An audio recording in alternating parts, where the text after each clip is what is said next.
Buenas tardes para todas, todos y todes. Bienvenidos a esta tercera sesión de este tercer curso de la Escuela Reinaldo Carcañolo. Recordemos que este tercer curso ha versado sobre la crisis capitalista, despojo, violencia y explotación contra nuestros pueblos.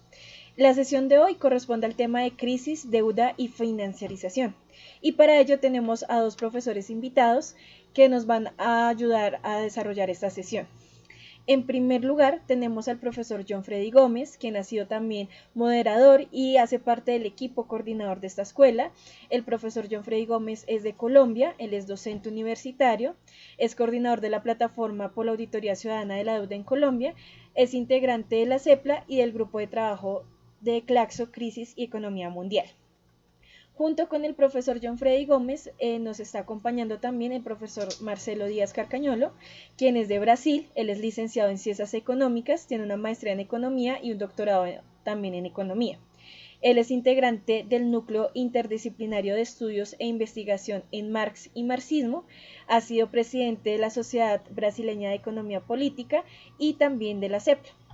Les damos la bienvenida a todas, integrante de la CEPLA y del grupo de trabajo de Claxo, Crisis y Economía Mundial. En este sentido, les invitamos a iniciar con la sesión del día de hoy y para ello va a iniciar el profesor John Freddy Gómez. Bienvenido.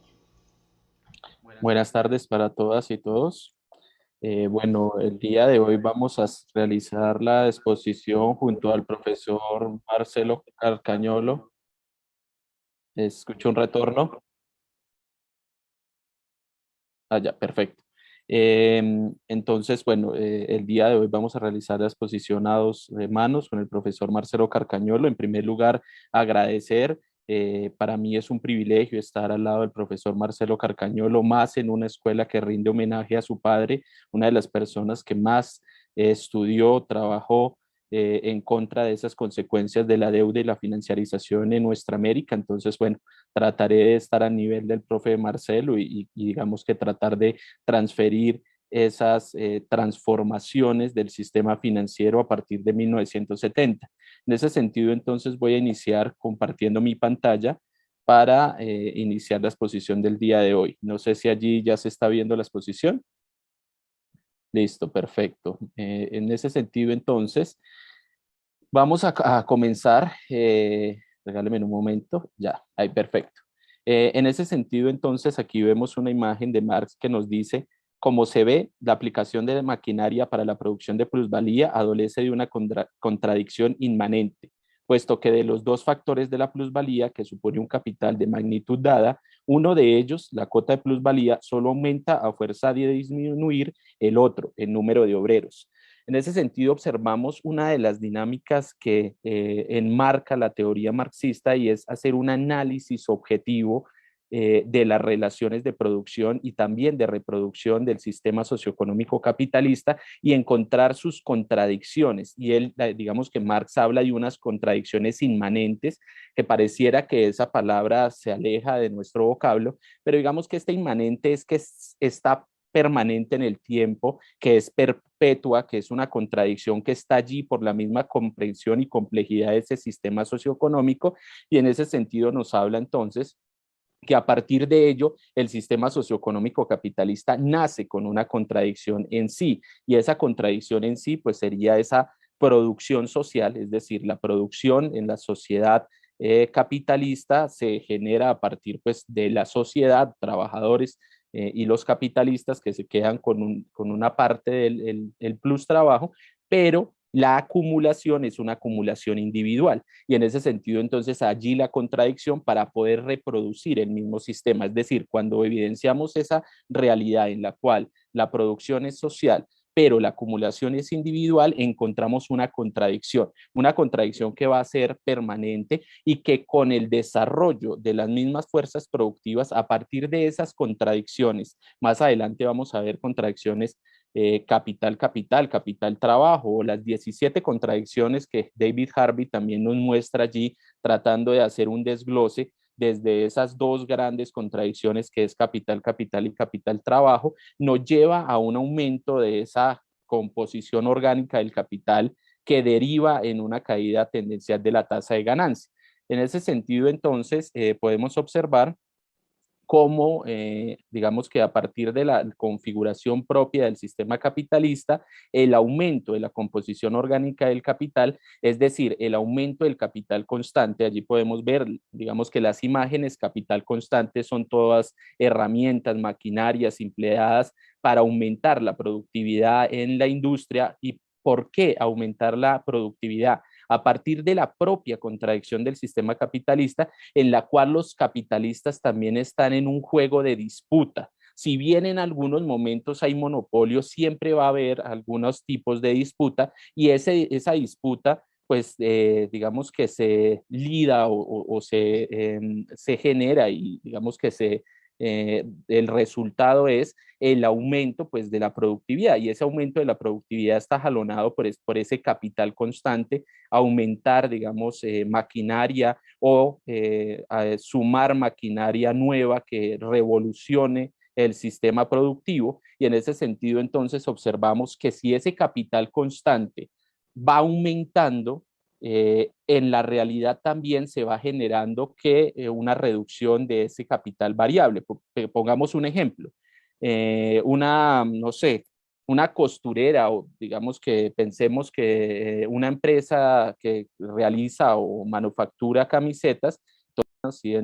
normalmente estos trabajos de manufactureros son mujeres, entonces digamos que 100 mujeres que están allí cosiendo la camiseta y están realizando camisetas y esas 100 personas al día realizan 100 camisetas, pero en la misma contradicción capital-capital entre capitalistas necesitan revolucionar y generar mayor productividad y a partir de ello pues entonces comienzan a aplicar diferentes herramientas o maquinarias y entonces utilizan la máquina de coser. Y entonces ya no necesitan para hacer esas 100 máquinas a esas 100 personas que estaban cosiendo las partes de la camiseta, sino que ahora necesitarán 10 o 5 personas. Y en ese sentido, entonces, el aumento del capital constante, es decir, de las herramientas y las maquinarias, también va en detrimento de la participación de ese capital variable, de esas personas que trabajan en esas empresas. Eso conlleva una contradicción, porque si hay digamos que hay un desplazamiento de ese capital variable por el capital constante, ¿quiénes son los que compran realmente esas mercancías? ¿Cómo poder reproducir ese sistema capitalista donde ese mismo sistema capitalista está desplazando mano de obra a partir del aumento de las fuerzas productivas por medio del aumento del capital constante? Entonces, en ese sentido, esa contradicción se manifiesta y se ha manifestado en el tiempo desde la génesis del sistema capitalista, pero en algunos momentos se ha tratado de desplazar a partir de algunas lógicas. En ese sentido, entonces, podemos observar, por ejemplo, que existieron diferentes formas de superar parcialmente esas crisis inmanentes del sistema socioeconómico. Pensémoslo en el siglo X, finales del siglo XVIII, siglo XIX y hasta 1970, podríamos decir 71, cuando ya comienza a regir un nuevo régimen de acumulación financiarizado, un nuevo momento del sistema capitalista en el cual veremos más adelante no se basa tan solo de la superación y postergación de esa crisis que vimos que es estructural, de esa crisis a partir de la composición orgánica del capital, no solo por estas tres lógicas, sino por la lógica de la financiarización, el endeudamiento como apalancamiento de la demanda, pero lo veremos más adelante. En ese sentido, entonces, esta superación parcial de la crisis inmanente del sistema socioeconómico antes de 1970 y hasta casi que la génesis del sistema capitalista fueron las siguientes. oleadas de gran dinamismo de los mercados exteriores, es decir, aumentar el comercio exterior. Si yo no puedo vender al interior de mi país o de mi nación a partir de que tengo un desplazamiento de trabajadores y los trabajadores no me pueden demandar lo que yo estoy produciendo, pues entonces que me compren en otros estados o en otras naciones. Pero eso conlleva a disputas. Recordemos que, bueno, en este momento estamos en un contexto ultraliberalizado, globalizado, pero posiblemente en el siglo XVIII, siglo XIX, encontrábamos estados-nación muy centralizados, con una fuerte dinámica proteccionista, lo que llevaba a la segunda lógica, y es la lógica de la expansión colonial o imperial. Entonces, cuando ya encontraban ese cerco en el cual no podía reproducirse el capital por las mismas contradicciones, como les decía, esa contradicción de la composición orgánica del capital, donde las personas no pueden demandar, entonces lo que pasaba era que esos estados se ampliaban y comenzaban a invadir otros estados y otras naciones. En ese sentido podemos ver, por ejemplo, la Primera y la Segunda Guerra Mundial se enmarcan en esta expansión colonial o imperial con el fin de superar parcialmente esa crisis inmanente. Es decir, podemos evidenciar que esa Primera y Segunda Guerra Mundial están ligadas a la misma contradicción del sistema capitalista y como una forma de superar parcialmente, porque nunca se va a superar a menos de que superemos el sistema capitalista de producción social y acumulación individual. Y la siguiente es la creación de importantes ámbitos de acumulaciones inéditos, es decir, generar nuevos espacios de producciones, nuevos espacios de producción que demanden mano de obra y a partir de ello pueda dinamizar la demanda dentro de la economía, pero eso tiene unos límites y es que esos mismos nuevos o esos nuevos sectores económicos al poco tiempo se van a venir a profundizar la dinámica del aumento de la composición orgánica del capital y tenderá a evidenciar la misma crisis, es decir, a esa crisis estructural que Marx dirá de sobreacumulación y de sobreproducción de mercancías. Marx, digamos que manifiesta que las crisis del sistema capitalista son esas, están enmarcadas en la dinámica de sobreproducción y sobreacumulación. En ese sentido, pues aquí tenemos la frase de Marx. Marx concibió la crisis del sistema socioeconómico capitalista como crisis de sobreacumulación de capital y sobreproducción de mercancías. Entonces aquí yo les traía un ejemplo. Por ejemplo, podemos ver en este momento de la historia de la humanidad un aumento de la desigualdad en el acceso a la riqueza o al poder económico, donde, por ejemplo, este dato del el Global Credit Suisse dice que solo 56 millones, es decir, el 1% de los 5.300 millones de adultos en todo el mundo, son millonarios en términos de riqueza neta y poseen el 45% total de la riqueza personal global, mientras que el otro 99% posee el resto y casi 3.000 millones de personas en el mundo tienen poca o ninguna riqueza. Entonces allí podemos evidenciar cómo la desigualdad ha venido aumentando y esa desigualdad pues evidenciaría una ruptura en las mismas dimensiones de esas contradicciones, es decir, esas contradicciones se llevarían al límite. Pero más adelante veremos que el sistema capitalista también tiene transformaciones, no radicales, pero sí tiene dinámicas resilientes en las cuales implica diferentes formas de mantener o postergar esta crisis, como es la dinámica de la financiarización. Entonces ya vimos, digamos, un poco las construcciones o la consideración marxista de la crisis del sistema capitalista, pero también estamos entrando a la dinámica de financiarización y por ende también al tema de la deuda, ¿no? La financiarización y la deuda como una forma allí ligada, como una unión allí concatenada. Y en ese sentido también podemos ver la sobreproducción de mercancías. Y es que en el año 2019 se desperdiciaron 931 millones de toneladas. Y en ese sentido, de alimentos, ¿no? Y en ese sentido podríamos decir, muchas personas están sufriendo por falta de acceso a alimento. El problema no es que no exista alimento, sino que no se pueda demandar a partir de las relaciones de intercambio donde yo sí tengo un poder económico pueda acceder. Y en ese sentido estamos hablando que el 17% de la producción anual mundial se está desperdiciando a partir de que no hay una demanda efectiva y esa demanda efectiva pues llega también a distorsiones en las mismas formas de producción y reproducción de la vida material. En ese sentido, entonces, como les comentaba, pues existen diferentes contradicciones del sistema capitalista. Está el libro de David Harvey que hace, no sé, 4 años, salió 5 años, de las 17 contradicciones del sistema capitalista, pero pues uno podría centrarse en algunas o podría decir que de esas 17 contradicciones, dos son las que manejan o centrales o las nodulares de las diferentes o de las otras 17 o las otras 15, que son tanto el capital trabajo, que es la relación de explotación laboral, y la relación capital-capital, que muchas veces no la hemos trabajado, esa contradicción capital-capital que dejamos de lado y que en sí determina también la composición orgánica de capital y la misma insubsistencia del sistema ante un momento, ante un tiempo futuro. En ese sentido, entonces, tenemos que ver también que esas contradicciones están generando no tan solo una contradicción con los sujetos y los sujetos, con las personas. Es decir, no solo hay una contradicción de explotación, de opresión, de despojo con la otra persona, los capitalistas, los trabajadores, sino que también existe una forma avasalladora con la naturaleza. Y como evidenciamos, esa lógica también exige una forma de reproducción y de producción que muchas veces, a partir de la necesidad de utilidad,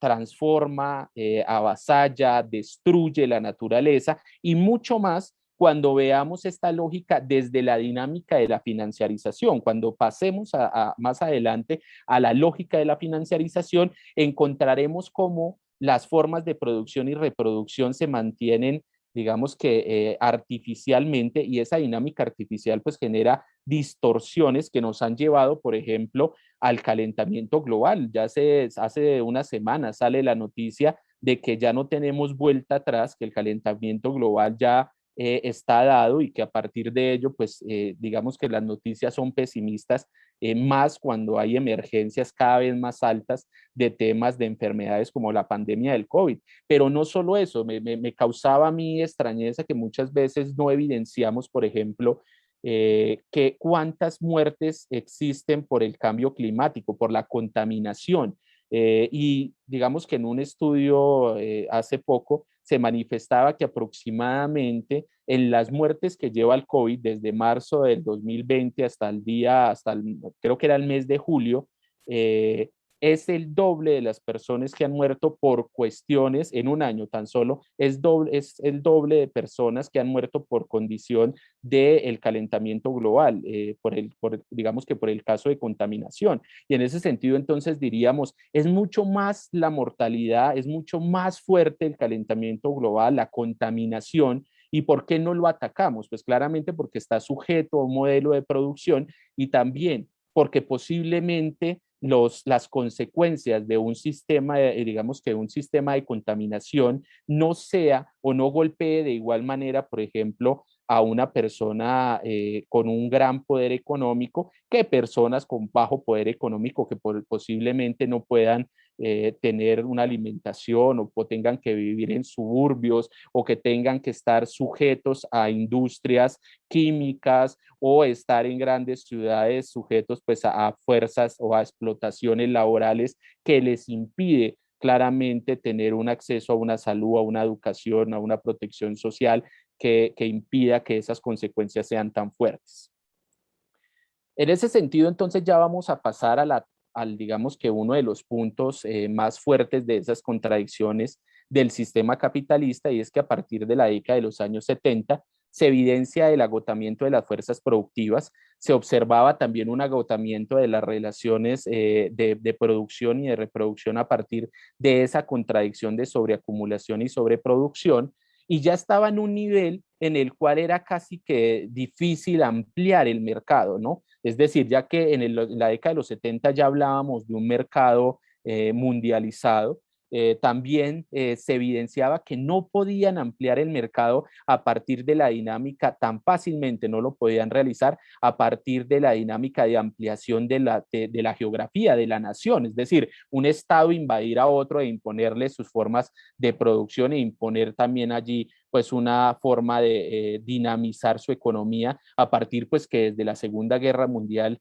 ya había un detonante de que existían las bombas atómicas. Entonces en ese sentido las guerras a gran escala no se podían generar y esas guerras no podían ocasionar un dinamismo en las formas o en la relación de producción que pudiera solventar esas crisis de sobreproducción y sobreacumulación. Y en ese sentido, entonces, en la década de los años 70, creo que también hemos dejado de estudiar y en parte tendríamos que centrarnos. Y es que yo creo que en la década de los años 70 el sistema capitalista mostró su fase más superior de producción, es decir, hasta allí llegó el momento de producción del sistema capitalista, de producción de riqueza social, y desde allí, desde ese año, comenzó a considerarse no fuerzas de producción, sino fuerzas destructivas, a partir del agotamiento mismo del sistema capitalista, y a partir de ello, el sistema capitalista no va a morir por sus mismas fuerzas, sino que se mutó, se transformó, y trató de limitar, digamos, que esas contradicciones a partir de una lógica, y es, si ya a partir de esa composición orgánica teníamos que desplazar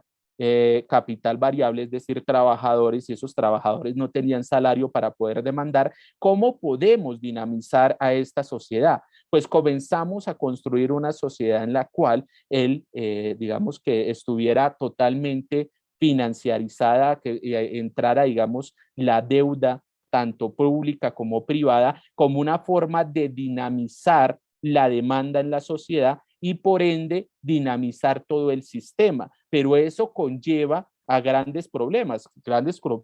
como ese, pues la dinámica del capital ficticio, pero también la dinámica del agotamiento propio de tanto las fuerzas productivas, hablemoslo de personas, pero también de las fuerzas reproductoras, es decir, de la naturaleza. Cuando comenzamos y hay, digamos que un deterioro o hay una ruptura entre la materialidad y comenzamos a imprimir dinero, comenzamos a vivir de la especulación financiera, esa lógica conlleva a un aumento de la productividad jalonada por la especulación, que eso va a incidir directamente con el deterioro de los espacios socionaturales. Entonces podemos ver algunas consecuencias de esta configuración de la financiarización que inicia a partir de 1971 con el fin de la paridad oro-dólar, pero que vendrá mucho antes también, digamos que discusiones dirán que vendrá que Estados Unidos imprimía billetes después de Bretton Woods había comenzado a imprimir billetes sin control alguno, pero realmente cuando se consolida podríamos decir que en 1971. Y en ese sentido podemos ver algunas consecuencias. Las consecuencias más claras de esta configuración, de este sistema financiarizado, o como le dicen algunos, de régimen de acumulación financiarizado, son las siguientes. Crisis cíclicas cada vez más recurrentes. Y no pensemos las crisis como una dinámica de fin del capitalismo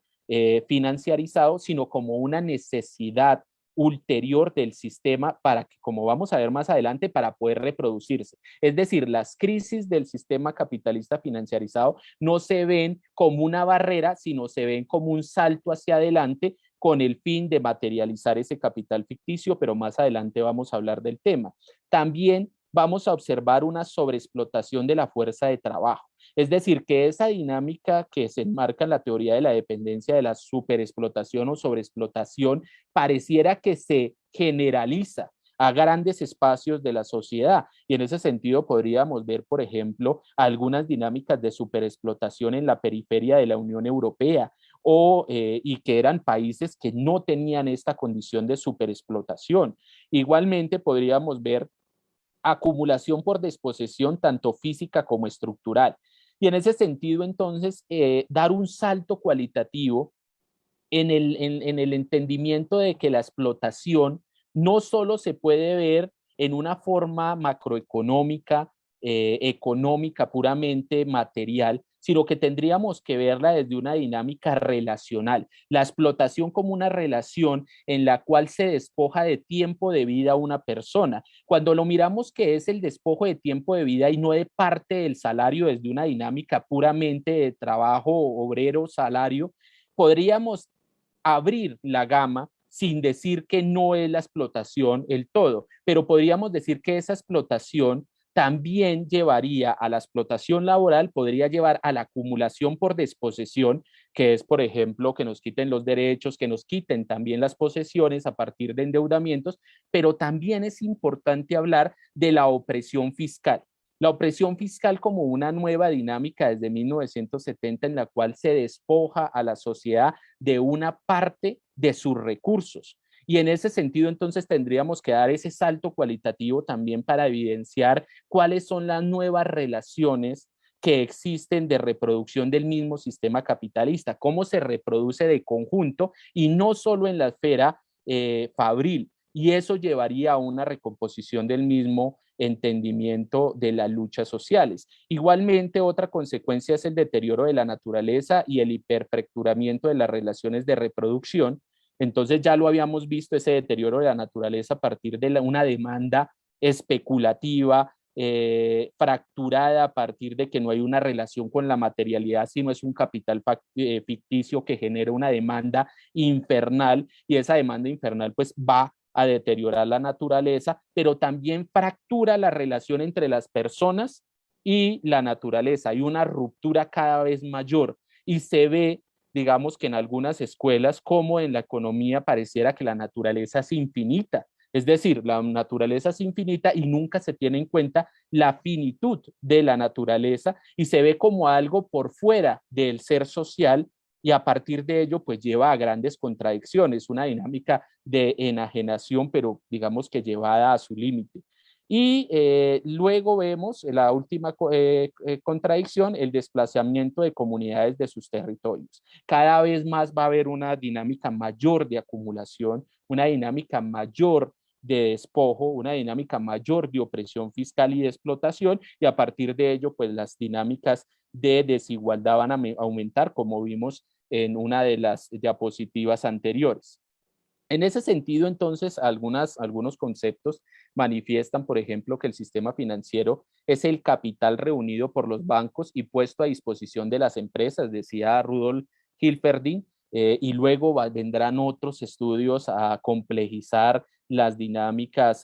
digamos que ese primer sistema financiero, digamos, del siglo, de principios del siglo XX. Luego veremos también que en esa misma dinámica de la financiarización hay una dinámica en la cual esa forma de producción en la cual las finanzas determinan la producción y la reproducción